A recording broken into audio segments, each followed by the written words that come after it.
হায়দ্রাবাদ হাউসে ঢাকা দিল্লি 10 সমঝোতা, তিস্তা চুক্তির আশ্বাস নরেন্দ্র মোদীর। বন্ধুত্বের নতুন যাত্রা বললেন শেখ হাসিনা। দেশে ফিরেছেন প্রধানমন্ত্রী। খালেদা জিয়ার শারীরিক অবস্থা আশঙ্কাজনক জানিয়েছেন মির্জা ফখরুল। এবার কেয়ারে চলছে নিবিড় পর্যবেক্ষণ, সুস্থতার জন্য দেশবাসীর দোয়া কামনা। দেখছিলেন বিআরবি কেবল সংবাদ শিরোনাম, এবারে বিস্তারিত। গঙ্গা চুক্তি নবায়ন ও তিস্তা নদী নিয়ে যৌথ গবেষণার কথা জানিয়েছেন ভারতের প্রধানমন্ত্রী নরেন্দ্র মোদী।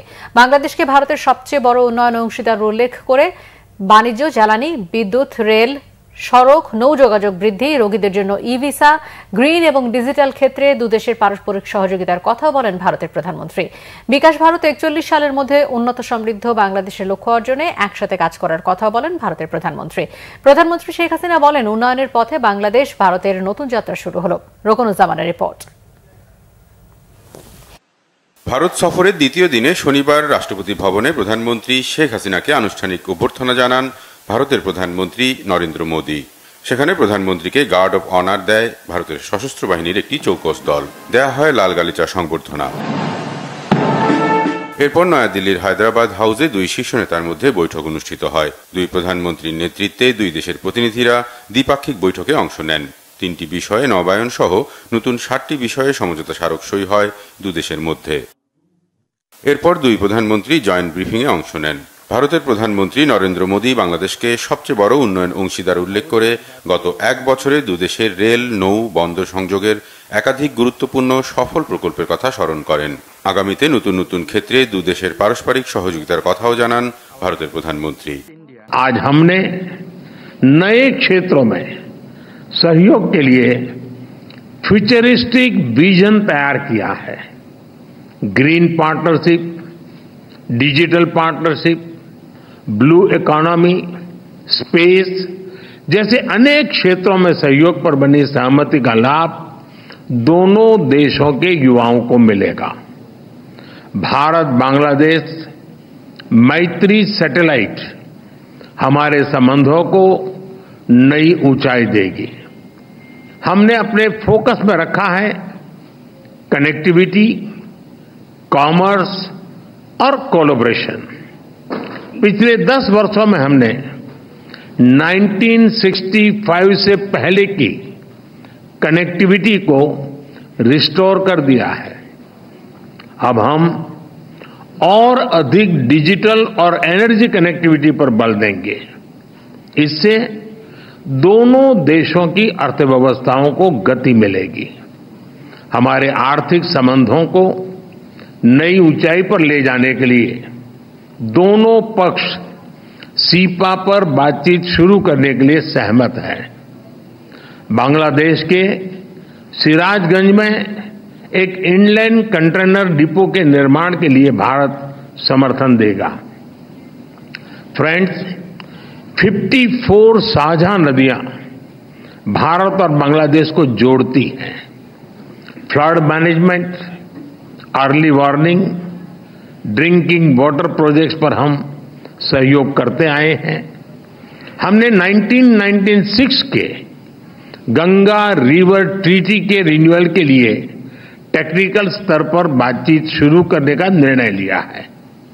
बांग्लादेश में तीस्ता नदी के संरक्षण एवं प्रबंधन पर बातचीत के लिए शीघ्र ही एक टेक्निकल टीम बांग्लादेश का दौरा करेगी। বাংলাদেশ ভারত সম্পর্কে নতুন এক যাত্রা শুরুর কথা বলেন প্রধানমন্ত্রী শেখ হাসিনা। আজকে আমরা দুই পক্ষ যে আলোচনা করেছি, অত্যন্ত ফলপ্রসূ আলোচনা আমরা করতে পেরেছি এবং বৈঠকে আমরা অন্যান্য পারস্পরিক স্বার্থ সংশ্লিষ্ট বিষয়ের মধ্যে রাজনীতি ও নিরাপত্তা, বাণিজ্য, সংযোগ, অভিন্ন নদীর পানি বন্টন, জ্বালানি ও শক্তি, আঞ্চলিক ও বহুপাক্ষিক সহযোগিতা নানা বিষয়ে আলোচনা করেছি। তবে আমি মনে করি ভারতেরও নতুন সরকার, আমাদেরও বলতে গেলে নতুন সরকার, যদিও আমরা প্রায় 5 মাস অতিক্রম করেছি, 6 মাস চলছে, তারপরেও এই যে আমাদের নবযাত্রা শুরু হয়েছে উন্নয়নের পথে, বন্ধুত্বের পথে, সেটাই আমি বলতে চাই। ভারত সফরের দ্বিতীয় দিনের শুরুতেই ভারতের জাতির পিতা মহাত্মা গান্ধীর সমাধিতে শ্রদ্ধা জানান প্রধানমন্ত্রী শেখ হাসিনা। রোকনুজ্জামান, বাংলা ভিশন, ঢাকা। ভারতের দুদিনের সরকারি সফর শেষে রাতে দেশে ফিরেছেন প্রধানমন্ত্রী শেখ হাসিনা। ভারতের প্রধানমন্ত্রী নরেন্দ্র মোদীর আমন্ত্রণে শুক্রবার দিল্লি যান শেখ হাসিনা। প্রধানমন্ত্রী ও তার সফর সঙ্গীদের বহনকারী বিমান বাংলাদেশ এয়ারলাইন্সের একটি ফ্লাইট বাংলাদেশ সময় 6টা 20 মিনিটে নয়াদিল্লির পালাম বিমানবন্দর ত্যাগ করে এবং ফ্লাইটটি শনিবার রাত 8টা 25 মিনিটে হযরত শাহজালাল আন্তর্জাতিক বিমানবন্দরে অবতরণ করে। এই সফরটি ছিল 15 দিনেরও কম সময়ে ভারতের রাজধানীতে শেখ হাসিনার দ্বিতীয় সফর। এর আগে তিনি গত 9 জুন নরেন্দ্র মোদীর শপথ গ্রহণ অনুষ্ঠানে আমন্ত্রিত বিশিষ্ট ব্যক্তিদের মধ্যে উপস্থিত ছিলেন। প্রধানমন্ত্রীর এই সফরে ঢাকা ও নয়াদিল্লির মধ্যে 7টি নতুন ও 3টি নবায়নকৃত সহ মোট 10টি সমঝোতা স্মারক সই হয়। বিএনপি চেয়ারপারসন বেগম খালেদা জিয়ার শারীরিক অবস্থা আশঙ্কাজনক জানিয়েছেন দলের মহাসচিব মির্জা ফখরুল ইসলাম আলমগীর। বেগম জিয়ার সুস্থতা কামনায় দেশবাসীর দোয়া চেয়েছেন তিনি। শনিবার দুপুরে হাসপাতালে বেগম খালেদা জিয়াকে দেখতে গিয়ে টেলিফোনে সাংবাদিকদের একথা বলেন তিনি। হঠাৎ শ্বাসকষ্ট বেড়ে যাওয়ায় শুক্রবার দিবাগত রাত 3:30টার দিকে অ্যাম্বুলেন্সে করে এভার কেয়ার হাসপাতালে নেওয়া হয় বেগম খালেদা জিয়াকে। চিকিৎসকের পরামর্শ অনুযায়ী সাথে সাথে তাকে করোনারি কেয়ার ইউনিট সিসিইউতে ভর্তি করা হয়। সকালে বেগম খালেদা জিয়ার ব্যক্তিগত চিকিৎসক জানান মেডিকেল বোর্ডের নিবিড় পর্যবেক্ষণে আছেন বিএনপি চেয়ারপারসন। সার্বক্ষণিক মনিটরিং করছেন চিকিৎসকরা। গত 2রা মে স্বাস্থ্য পরীক্ষার জন্য এভার কেয়ার হাসপাতালে গিয়েছিলেন বেগম খালেদা জিয়া। তখন চিকিৎসকরা তাকে সিসিইউতে রেখে 2 দিন চিকিৎসা দেন। এর আগেও গত 2রা এপ্রিল রাত 3টার দিকে তাকে একই হাসপাতালে ভর্তি করা হয়েছিল। 79 বছর বয়সী বেগম খালেদা জিয়া ডায়াবেটিস, আর্থ্রাইটিস ছাড়াও হৃদরোগ, ফুসফুস, লিভার ও কিডনি সহ বিভিন্ন শারীরিক জটিলতায় ভুগছেন।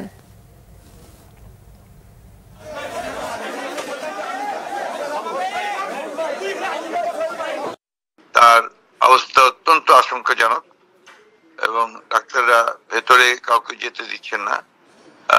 আমি ডাক্তারদের সঙ্গে কথা বলে, তার যারা চিকিৎসক তার সঙ্গে কথা বলে যেটা জানতে পেরেছি যে তার অবস্থা বেশ ক্রিটিক্যাল এবং তারা আজকে সন্ধ্যায় বোধহয় সম্ভবত একটা আবার বোর্ড মিটিং করবেন।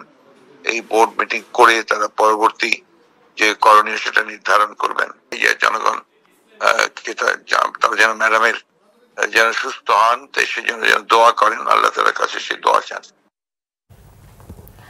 আওয়ামী লীগ সাধারণ সম্পাদক ওবায়দুল কাদের বলেছেন, রাজনীতিবিদদের দুর্নীতিবাজ বানানোর জন্য অপতৎপরতা চালাচ্ছে একটি মহল। রাজনীতি করলে ব্যবসা করা যাবে না এমন কোনো বিধান নেই বলে উল্লেখ করেন তিনি। ওবায়দুল কাদের জানান, অসৎ ব্যবসায়ী ও দুর্নীতির বিরুদ্ধে জিরো টলারেন্স নীতি অনুসরণ করছে সরকার। মহিবুল্লাহ মহিবের রিপোর্টে বিস্তারিত। রাজধানীর সোহরাওয়ার্দী উদ্যানে আওয়ামী লীগের 75তম প্রতিষ্ঠা বার্ষিকীর সমাবেশ স্থল পরিদর্শন করেন দলটির সাধারণ সম্পাদক ওবায়দুল কাদের। পরে সাংবাদিকদের সাথে কথা বলেন তিনি। ওবায়দুল কাদের বলেন, কেন্দ্র থেকে তৃণমূল পর্যন্ত আওয়ামী লীগের প্রতিষ্ঠা বার্ষিকী উদযাপনে সকলে প্রস্তুত রয়েছে। শুক্রবার থেকে উৎসব আমেজ শুরু হয়েছে। বাঙালি জাতির সর্বশ্রেষ্ঠ অর্জন আওয়ামী লীগের হাত ধরেই হয়েছে বলে দাবি করেন তিনি। অসৎ ব্যবসায়ীদের বিরুদ্ধে আমাদের জিরো টলারেন্স, দুর্নীতির বিরুদ্ধে আমাদের জিরো টলারেন্স। আমি একটা কথা বলতে চাই, সুপরিকল্পিতভাবে 1/11 আমরা যেটা দেখেছি, এদেশের পলিটিশিয়ানদেরকে নিন্দিত করা, পলিটিশিয়ানদেরকে করাপ্ট বানাবার এবং এই পলিটিশিয়ানরা ব্যর্থ এটা প্রমাণ করার জন্য এক শ্রেণীর লোক আজকে বাংলাদেশে তৎপরতা চালাচ্ছে। ওবায়দুল কাদের আরো বলেন, শেখ হাসিনার নেতৃত্বে অর্জন এদেশের উন্নয়ন। বিজয়কে এখনো সুসংহত করতে পারেনি। সাম্প্রদায়িকতা এখনো বিজয়ের প্রধান অন্তরায় বলেও মনে করেন আওয়ামী লীগ সাধারণ সম্পাদক। আজকে আমাদের যে অসমাপ্ত কাজ, আমাদের বিজয়কে আমরা এখনো সুসংহত করতে পারিনি। সাম্প্রদায়িকতা বিজয়ের পথে, সুসংহত করার পথে অন্তরায় হয়ে আছে। এ সাম্প্রদায়িক জঙ্গিবাদী শক্তিকে পরাজিত করা, পরাভূত করা আমাদের বিজয়কে সুসংহত করবে। 75 বছরে আওয়ামী লীগের সামনে সবচেয়ে বড় চ্যালেঞ্জ সাম্প্রদায়িক শক্তি। নতুন প্রজন্মকে মুক্তিযুদ্ধের চেতনায় উজ্জীবিত করা এবং নির্বাচনী ইশতেহার বাস্তবায়নকে এবারের প্রতিষ্ঠা বার্ষিকীর মূল বার্তা হিসেবে দেখছেন আওয়ামী লীগ সাধারণ সম্পাদক ওবায়দুল কাদের। মুহিবুল্লাহ মুহিব, বাংলা ভিশন, ঢাকা। এদিকে আওয়ামী লীগ সাধারণ সম্পাদক ওবায়দুল কাদের বলেছেন, ক্ষমতা স্থিতিশীল না হলে দেশের উন্নয়ন অর্জন হয় না। সন্ধ্যায় ধানমন্ডির রবীন্দ্র সরোবরে আওয়ামী লীগের ৭৫ বছর পূর্তি উপলক্ষে সাংস্কৃতিক অনুষ্ঠানের উদ্বোধন করে এমন মন্তব্য করেন তিনি। ওবায়দুল কাদের বলেন, মেট্রো রেল, এলিভেটেড এক্সপ্রেসওয়ে, পায়রা সমুদ্র বন্দর, মাতারবাড়ি বিদ্যুৎ কেন্দ্র এসবই শেখ হাসিনার উন্নয়ন। মান অভিমান ভুলে দেশের সংস্কৃতিকে আরও এগিয়ে নেওয়ার আহ্বান জানান এই অঙ্গনের সবাইকে। বলেন, সাংস্কৃতিক অঙ্গনকে শক্তিশালী করতে দক্ষ ও অভিজ্ঞ শিল্পী তৈরি করতে হবে। স্মার্ট বাংলাদেশের জন্য সাংস্কৃতিক ক্ষেত্রকেও স্মার্ট হিসেবে গড়ে তুলতে হবে। অনুষ্ঠানে সংস্কৃতি প্রতিমন্ত্রী নাহিদ ইজাহার খান ও ঢাকা ১০ আসনের সংসদ সদস্য চিত্রনায়ক ফেরদৌস আহমেদ উপস্থিত ছিলেন। পরে মনোজ্ঞ সাংস্কৃতিক অনুষ্ঠান পরিবেশন করা হয়। চলতি সপ্তাহের শেষের দিকে বৃষ্টি বাড়বে ও তাপমাত্রা কমে যাবে বলে জানিয়েছে আবহাওয়া অফিস। রংপুর, ময়মনসিংহ ও সিলেট বিভাগের বেশিরভাগ এলাকা সহ ঢাকা, রাজশাহী, খুলনা ও বরিশালের হালকা বা মাঝারি ধরনের বৃষ্টিপাত থাকবে। তবে আগামী দুদিন তাপমাত্রার তেমন পরিবর্তন হবে না। বৃষ্টি থাকলেও গরম অনুভূত হবে। গত দুদিনে বৃষ্টি কম হওয়ায় সিলেটের বন্যা পরিস্থিতি কিছুটা উন্নত হয়েছে। সিলেট অঞ্চলে আগামী ২-৩ দিন ভারী বৃষ্টির সম্ভাবনা নেই, তাই পরিস্থিতির অবনতি হওয়ার সম্ভাবনাও কম। এদিকে গত ২৪ ঘণ্টায় সবচেয়ে বেশি বৃষ্টিপাত রেকর্ড করা হয়েছে নেত্রকোনায় ৫৪ মিলিমিটার। এছাড়া শনিবার ভোরে ঢাকায় ১৫ মিলিমিটার বৃষ্টিপাত রেকর্ড করেছে আবহাওয়া অফিস।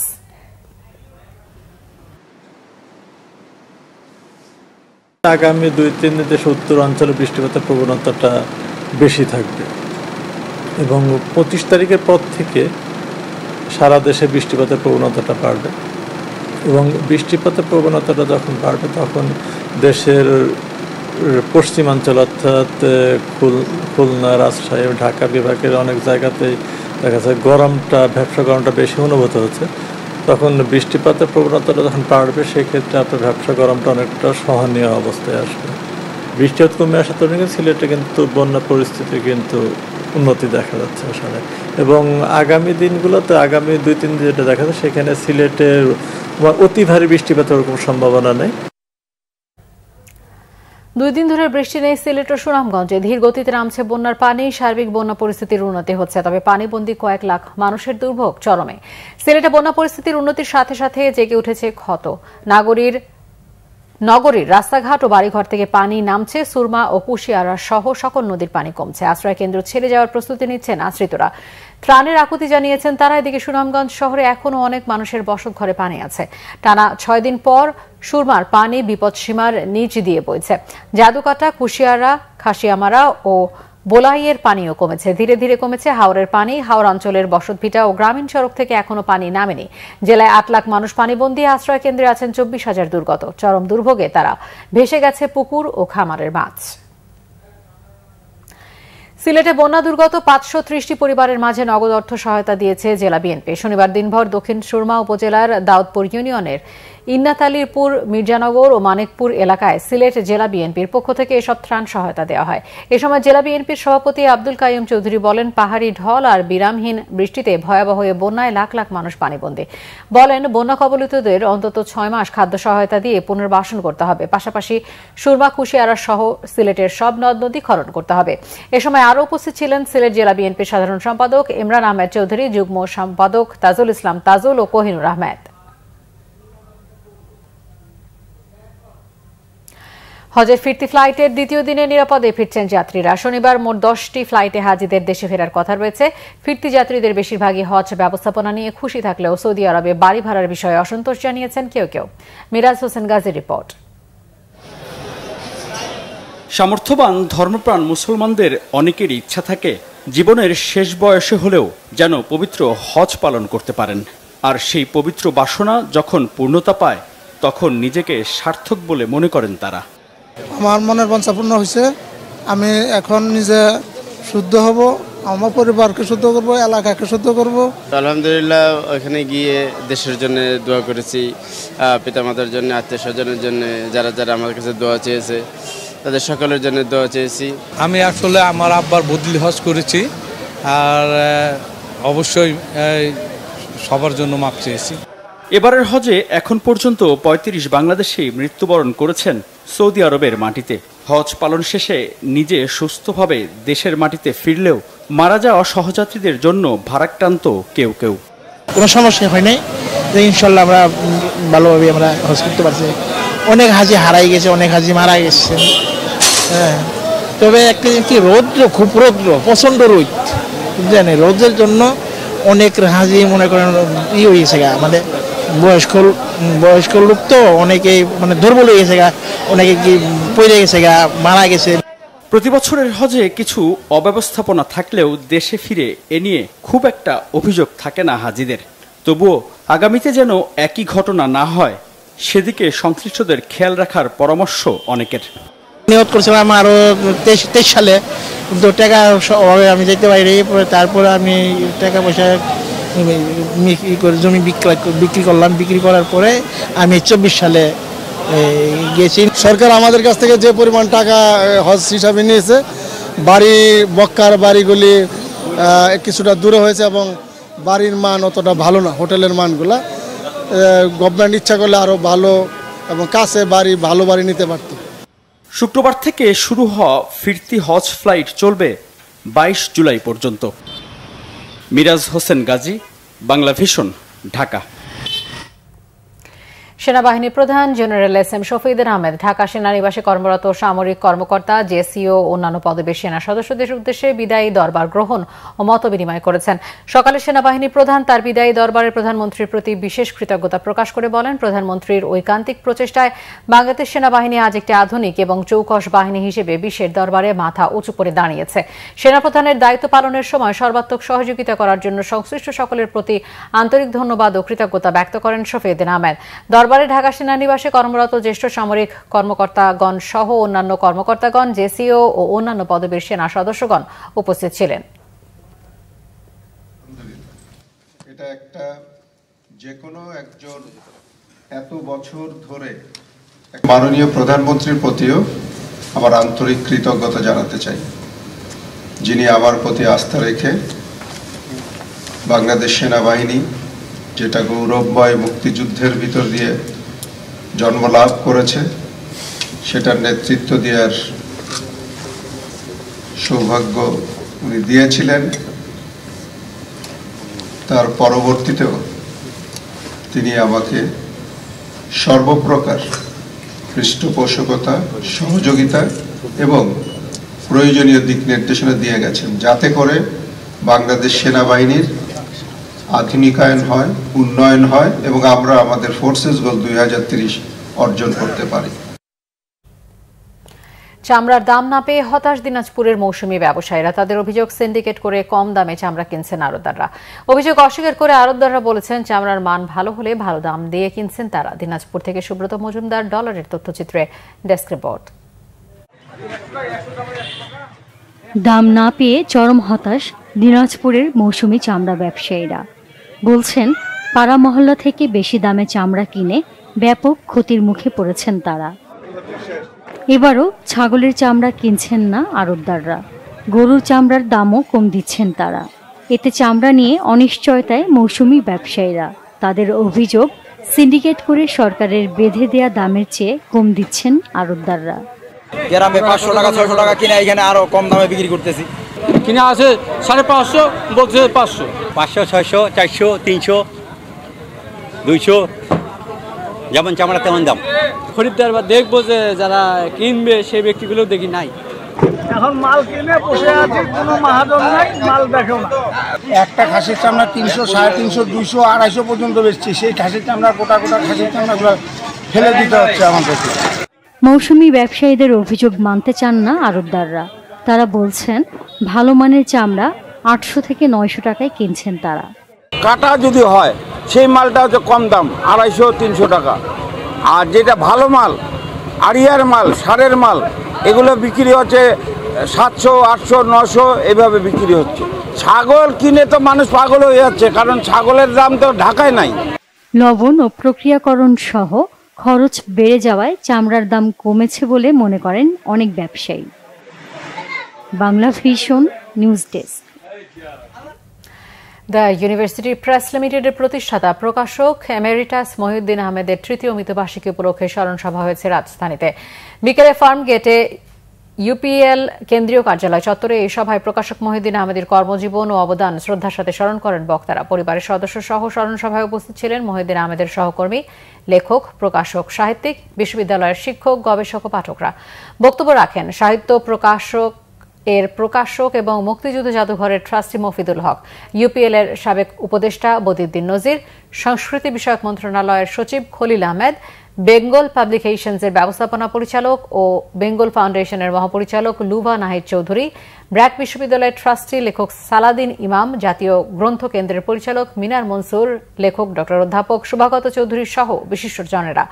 স্বাগত বক্তব্য রাখেন ইউপিএল এর ব্যবস্থাপনা পরিচালক মাহরুখ মহিউদ্দিন। মহিউদ্দিন আহমেদের বিশ্ববিদ্যালয়ের অধ্যাপনা ছেড়ে প্রকাশনা জগতে আসার কথা উল্লেখ করে বক্তারা বলেন, জ্ঞানভিত্তিক একটি সমাজ প্রতিষ্ঠা ছিল তার জীবনের বাসনা। সংবাদ শেষ করব বিআরবি কেবল শিরোনামগুলো আরো একবার জানিয়ে। হায়দ্রাবাদ হাউসে ঢাকা দিল্লি 10 সমঝোতা, তিস্তা চুক্তির আশ্বাস নরেন্দ্র মোদীর, বন্ধুত্বের নতুন যাত্রা বললেন শেখ হাসিনা, দেশে ফিরেছেন প্রধানমন্ত্রী। খালেদা জিয়ার শারীরিক অবস্থা আশঙ্কাজনক জানিয়েছেন মির্জা ফখরুল, এবার কেয়ারে চলছে নিবিড় পর্যবেক্ষণ, সুস্থতার জন্য দেশবাসীর কাছে দোয়া কামনা। এই ছিল এখনকার মতো, পরের সংবাদ রাত 1টায় দেখার আমন্ত্রণ রইল। এছাড়া বাংলাভিশন সংবাদ ও সংবাদ সংশ্লিষ্ট অনুষ্ঠান দেখতে ভিজিট করুন www.bbnews24.com ও facebook.com/banglavisionnews এবং সাবস্ক্রাইব করুন youtube.com/banglavisionnews। ধন্যবাদ সবাইকে।